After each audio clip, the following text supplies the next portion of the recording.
HTML की class में आज हमारा लेक्चर नंबर 3 है। ठीक है, आपने क्या करना है, अपने स्टार्ट मेन्यू पे आ जाना है और यहाँ से आप अपने नोटपैड पे आएंगे। नोटपैड को इंटर करेंगे, आपके पास नोटपैड ओपन हो जाएगा।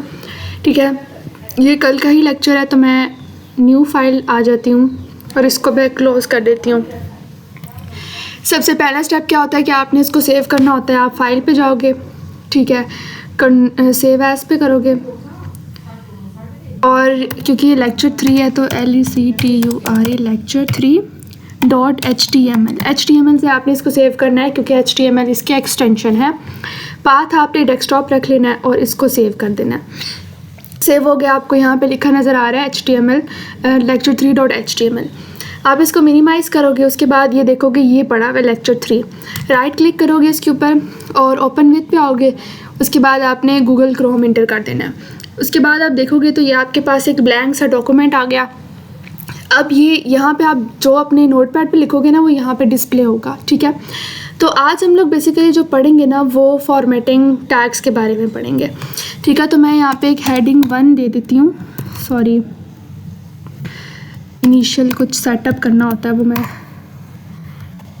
Doc type HTML। ठीक है, यहाँ पे आपने HTML को स्टार्ट कर लेना है, क्लोज़ भी कर देना है। यहाँ से आप आओगे TITLE। ठीक है, ये मैं आप लोग स्किप भी कर सकते हो अगर, क्योंकि मैं हर वीडियो में ये चीज़ बताती हूँ ना, ताकि जो लोग बाद में देख रहे हैं तो उनको भी कोई इशू ना हो।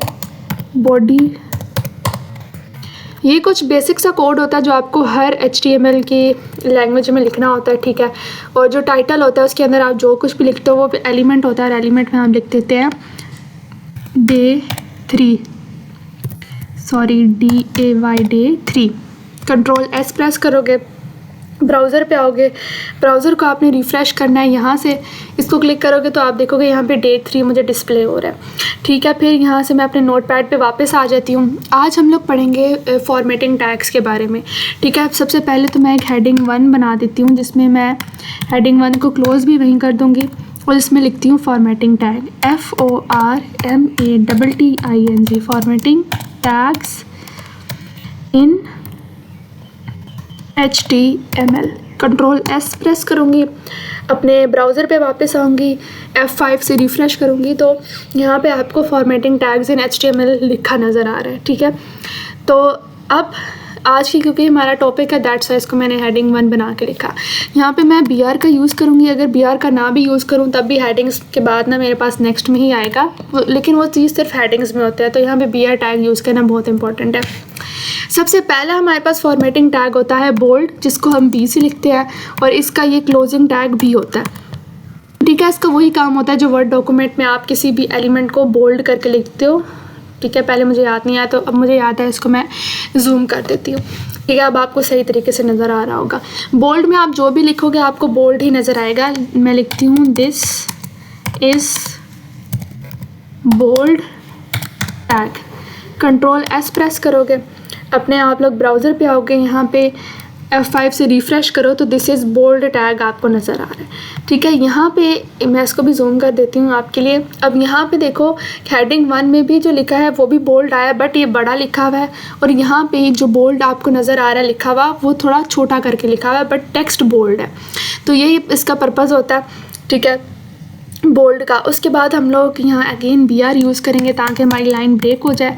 नेक्स्ट हम लोग जिस टैग का यूज़ करते हैं उस टैग का नाम होता है स्ट्रॉन्ग टैग। ठीक है, STRONG स्ट्रॉन्ग। इसका क्लोजिंग टैग भी होता है STRONG स्ट्रॉन्ग। अब इसका काम भी यही होता है कि इसने टेक्स्ट को बोल्ड करके लिखना होता है, बट क्योंकि हम लोग HTML5 यूज़ कर रहे हैं तो HTML5 में अभी स्ट्रॉन्ग यूज़ नहीं होता। ठीक है, अब यहाँ पे भी मैं लिखूँगी ना STRONG strong is also used to make text bold. Control S करके सेव कर लूँगी। यहाँ मैं अपने ब्राउज़र पे आई, मैंने रिफ़्रेश किया तो यहाँ पे आप सेम देख लें, दोनों आपको बोल्ड में ही नज़र आ रहे हैं। ठीक है, दोबारा से मैं अपने नोटपैड पे वापस जाऊँगी, इसको थोड़ा मिनिमाइज़ कर लेते बिकॉज़ चीज़ें आपको नज़र आ रही हैं। यहाँ पे मैं अगेन BR का यूज़ करूँगी, लाइन ब्रेक। नेक्स्ट लाइन पे अब हम इटैलिक टैग यूज़ करेंगे जिसको हम आई से रिप्रेजेंट करते हैं और इसका क्लोजिंग टैग भी आई से होता है, ठीक है। इटैलिक आपने वर्ड में यूज़ किया होगा, ये थोड़ा आपको टेढ़ा करके दिखा देता है, तो मैं यहाँ पे लिखती हूँ दिस इज़ इटैलिक टैग, ठीक है, TAG टैग। कंट्रोल S से सेव कर लूँगी। यहाँ पे मैं BR भी लगा देती हूँ, कंट्रोल S से कर लिया सेव। फिर यहाँ मैंने F5 से इसको रिफ़्रेश किया तो आप देख लें आपको इटैलिक टैग थोड़ा टेढ़ा सा नज़र आ रहा है, जो आप अक्सर वर्ड डॉक्यूमेंट में भी यूज़ करते हैं, ठीक है। फिर आप यहाँ अपने नोटपैड पे वापस आ जाएंगे। हम एक और टैग यूज़ करेंगे जो EM का टैग होता है, ठीक है, और ये सेम एज़ इटैलिक टैग है क्योंकि इसको हम अब HTML वर्जन 5 यूज़ कर रहे हैं, तो ये ओल्ड वर्जन में था। मैं लिख दूँगी same as ITALLIC italic tag, ठीक है। फिर यहाँ पे मैं इसको BR दे दूँगी, कंट्रोल S करूँगी, अपने ब्राउज़र पे इसको F5 से रिफ़्रेश करूँगी तो देखिए सेम एज़ इटैलिक टैग की तरह प्रिंट हो गया, इन दोनों में कोई डिफरेंस नहीं है। उसके बाद दोबारा वापस आ जाऊँगी अपने नोटपैड पे और अब हम एक और टैग पढ़ेंगे जिसको कहते हैं अंडरलाइन, U से रिप्रेजेंट करते हैं, ठीक है। इसका काम ही होता है कि टेक्स्ट को अंडरलाइन करना। दिस इज़ अंडरलाइन टैग, ठीक है। कंट्रोल S प्रेस करूँगी, अपने ब्राउज़र पे वापस आऊँगी, F5 प्रेस करूँगी तो आप ये देखें दिस इज़ अंडरलाइन टैग आ गया विद अंडरलाइन, ठीक है। तो इसका काम ही होता है कि चीज़ों को इसने अंडरलाइन करना होता है। अगेन मैं वापस आ जाऊँगी और यहाँ पे मैं BR का यूज़ कर दूँगी, ठीक है। नेक्स्ट लाइन पे अब मैं एक और आपको टैग बताती हूँ मार्क का, ठीक है, MARK मार्क। इसका क्लोजिंग टैग भी होता है MARK, ठीक है। इसका काम ही होता है कि चीज़ों को हाईलाइट करना, ठीक है। हम लिखेंगे दिस, एक minute, mark tag is used to highlight text। Control S press किया, अपने ब्राउज़र पे आई, F5 से रिफ़्रेश किया तो आप ये देखिए इसने टेक्स्ट को हाईलाइट कर दिया विद येलो कलर, ठीक है। उसके बाद अगेन नोटपैड पे वापस आ जाती हूँ मैं और यहाँ पे मैं लिख दूँगी BR, ठीक है। अब मैं आपको बताती हूँ डेल टैग के बारे में। डेल क्या होता है? ये डिलीट की शॉर्ट फॉर्म है। अगर आपने अक्सर वेबसाइट पे देखा होगा, जो वो वेबसाइट्स होती हैं दराज वगैरह पे, जिसमें ओल्ड प्राइस और लिखी होती है कट हुई हुई, समझो मेरी किसी भी आइटम की प्राइस थी 3000 और उसको वो ओल्ड प्राइस थी तो वो मैंने कट करनी है, तो मैं ये डेल का यूज़ करके इसको कट कर दूँगी। कंट्रोल S प्रेस करके सेव कर लूँगी। यहाँ आके जैसे ही मैं रिफ़्रेश करूँगी तो आप ये देखें 3000 के ऊपर कट लगा हुआ है। मतलब ये है कि अगर हमने किसी चीज़ को डिलीट करना है ना, किसी पहले से लिखी हुई चीज़ को, तो हम उसको ऐसे डिलीट कर सकते हैं। अब मैंने न्यू चीज़ इंसर्ट करनी है, हाँ मैं BR का यूज़ करूँगी। इंसर्ट के लिए मैं यूज़ करूँगी INS, उसका क्लोजिंग टैग भी होता है, पर यहाँ पे मैं लिख दूँगी 2000, समझे वो उसकी न्यू प्राइस थी। यहाँ पे आके मैं F5 से इसको रिफ़्रेश करूँगी तो 2000 आ गया। अब इसके नीचे भी अंडरलाइन है सेम जिस तरह यहाँ पे अंडरलाइन हुआ हुआ, बट इन दोनों का डिफरेंट पर्पस होता है। उसके बाद दोबारा नोटपैड पे वापस आ जाती हूँ और यहाँ पे मैं लिख दूँगी BR, सॉरी ऐसे। अब यहाँ पे मैं आपको एक और चीज़ बताती हूँ स्ट्राइक के बारे में, ठीक है। स्ट्राइक भी सेम एज़ डिलीट होता है, STRIKE स्ट्राइक। फिर इसका क्लोजिंग टैग भी होता है STRIKE, सेम एज़ डिलीट होता है। तो मैं यहाँ पे लिख दूँ ना same as del tag, control S। यहाँ ब्राउज़र पे आके मैं इसको रिफ़्रेश कर दूँगी F5, तो देखिए सेम एज डेल टैग, लेकिन इन दोनों का पर्पस डिफरेंट है। यहाँ पे देखें तो उसने मिड में लाइन लगाई है और इसने थोड़ा सा ऊपर जाके लाइन लगाई है, तो this is the difference. Again हम यहाँ पे वापस आ जाएंगे और इधर लिख लेंगे BR ताकि लाइन ब्रेक हो जाए। अब मैं आपको बताती हूँ किसी भी ऐसे टैग के बारे में जो फॉर एग्ज़ाम्पल आप जो H2O फार्मूला लिखते हो ना, H2O जो कि एक वाटर का फार्मूला है, इसको कंट्रोल S करके सेव करूँ, यहाँ पे F5 प्रेस करूँगी तो देखें आपको यहाँ पे H2O नज़र आ रहा है। बट मैं चाहती हूँ कि देखिए अब जो वाटर का फार्मूला होता है 2 तो बेस में होता है, अब 2 बेस में आ जाए तो उसके लिए हम क्या करते हैं, H लिखूँगी, एक टैग यूज़ करूँगी सब 2 लिखूँगी, सब को मैं क्लोज़ कर दूँगी, वो लिखूँगी यहाँ पे, कंट्रोल एस प्रेस करूँगी, यहाँ आके मैं F5 से इसको रिफ़्रेश कर लूँगी तो आप देखें H2O आपको नज़र आ रहा है।